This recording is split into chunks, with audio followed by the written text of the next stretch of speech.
The Loom of Fate. You gotta love it for its vagueness within the story. But despite the fact that we know almost nothing about it, Childe is my favorite character, so of course I found a way to connect the two. Does this theory make any sense? I don't know, but I'm pretty proud of the connection I found and wanted to share it.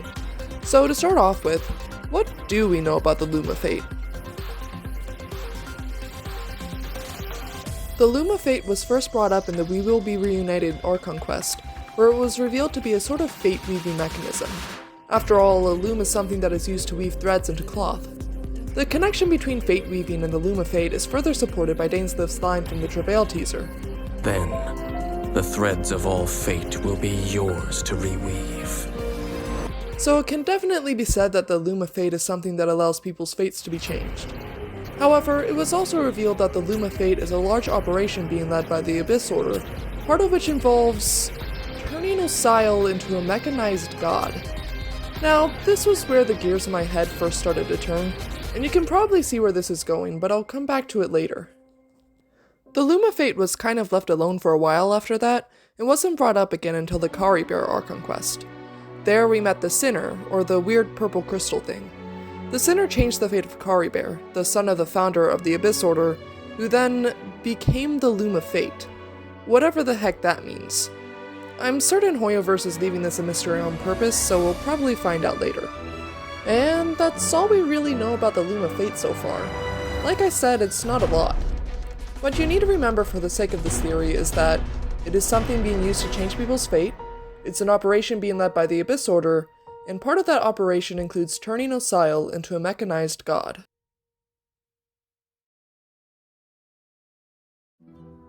Now, we'll be stepping away from the Loom of Fate for a moment to talk about Childe. This might seem a bit disconnected at first, but I'll bring it all together at the end, I promise. If you're unaware of Childe's backstory, he fell into the Abyss when he was 14 years old, where he learned how to fight and became very battle-hungry. He stayed down there for 3 months learning from his master, Skirk, before he returned home and discovered that only 3 days had passed in Teyvat. We don't know exactly what happened when he was down there, probably another thing Hoyoverse is saving for the future, but I want to make a few assertions. First, I think that Childe has been corrupted by the Abyss. We know that's one of its properties. It's been brought up several times, and literally the first thing we do in the game is saving Dvalin, who was corrupted by the Abyss Order. Childe seems to show signs of abyssal corruption, such as his personality having completely changed after he left the Abyss. Abyssal corruption also has a tendency to amplify emotions that already exist within someone. We can see this with Childe, where before he was merely bored and wanted to become an adventurer, now he constantly wants to fight things and conquer the world. It's also suspicious how his goals now align with those of the Abyss Orders. They both want to take over the world and overthrow the gods. But I think what really seals the deal is that the Shard of a Foul Legacy boss drop. Its description reads, "The shard of a weapon that you obtained from defeating Childe, who had unleashed the might of his delusion. It is stained with a profound color that is not of this world, no doubt due to the land of endless darkness that the young boy saw with his own 2 eyes. Perhaps it has nothing to do with the power of a delusion, but as they say, the weapon reflects its user." If the weapon that Childe uses is stained by the Abyss, and the weapon reflects its user, then that should mean that Childe is also stained by the Abyss. Next, I believe that Childe's fate was changed when he was in the Abyss. I'm sure you can definitely see where I'm going with this. In Teyvat, everyone has a constellation that is linked to their fate. Childe's constellation is Monossa's Caelly, or Celestial Narwhal. Now, something about this is a bit strange. The description of one of Childe's boss drops, Tusk of Monossa's Caelly, reads, "It is said that the shape of one's constellation determines one's character. The image of a whale cruising across the celestial heights represents a solipsism that seeks to crush and devour all in its path." Now, this much more closely matches what Childe is like now, but not so much what he was like before the Abyss. Before the Abyss, he was described as frightened and hesitant, which doesn't at all match a solipsism that seeks to crush and devour all in its path. But while this helps the case that his fate was changed, the description in another one of his boss drops, Shadow of the Warrior, is even more compelling. It is the product of a will to fight that has been honed over countless slaughters. If humans do indeed have destinies, then his must surely have been twisted by such deeds. Why else then would he always be at the heart at every conflict? It's basically straight up saying that his fate was changed, and that's the reason why he's the center of chaos.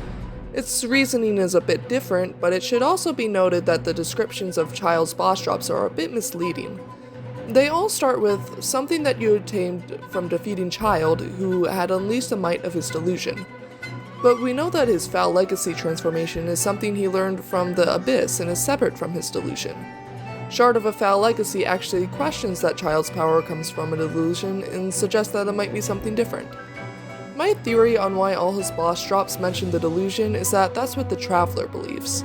They don't know that Childe has been to the Abyss, so they just assume that his Foul Legacy transformation comes from his delusion. It would also line up with how in his story quest they describe it as just black armor. Finally, I believe that Childe falling into the Abyss was meant to happen. He didn't just fall down accidentally, he was lured there, or something like that. It seems kind of strange that a crack in the world just happened to open for him to fall into. But there's also textual evidence to support that him going to the Abyss wasn't an accident. In his fourth character story, it says, "Perhaps one should say that this dark realm had sensed the burning ambition in this boy's heart." I think that's clear enough for this part of this theory. However, I also believe that Skirk was part of this. Very little is known of Skirk. All we know is that she lives in the Abyss and taught Childe how to fight.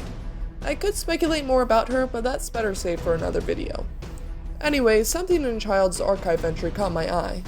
Every archive entry from the weekly bosses has a quote at the end, and Childe says, "You shall ever be the eye of the storm, and the clashing of steel shall ever accompany you. The pitch-black memory of stepping into utmost darkness shall, at last, become the strength by which you overturn this world." Now, it's not explicitly said who said this quote, but I think the most likely candidate is Skirk. The most interesting thing about this is that it sounds like a command.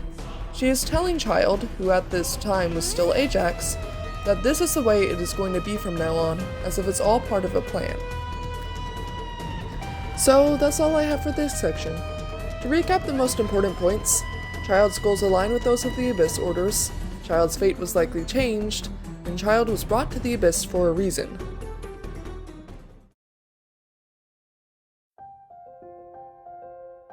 So we've looked at both Childe and the Loom of Fate, but how are these two connected? Well, this is where we take the conclusions from the previous sections and put it all together to come to the theory that I've come up with. So first, the fact that the Loom of Fate is a fate-weaving mechanism and Childe's fate was likely changed. Also, the Loom of Fate is an operation being led by the Abyss Order and Childe's goals align with those of the Order. My theory is that the Loom of Fate was used to change Childe's fate and make him part of the operation. If you remember from earlier in the video, part of the operation was turning Osial into a mechanized god. Osial, the very same god that Childe unleashed in the Lyra Archon quest. I thought it was very strange how they brought it up once and never again, Chekhov's gun and all that, but what if the purpose of mentioning it was to clue in the fact that Childe was involved in the Loom of Fate operation? Also, there's the fact that Hoyoverse is keeping what happened in the Abyss a secret, which is likely because revealing it now would be a spoiler for later on in the story. You know what else they're keeping a secret? The Loom of Fate. The only question remaining is if Childe is aware of this.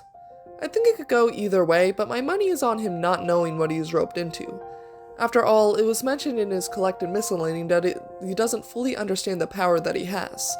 However, I could also see Skirk telling him about the Loom of Fate, so he would at least be aware of it. So, I provided all the evidence I could find to support this theory, and I'm pretty proud of it. Let me know what you think in the comments. Could it possibly be true, or is it crack?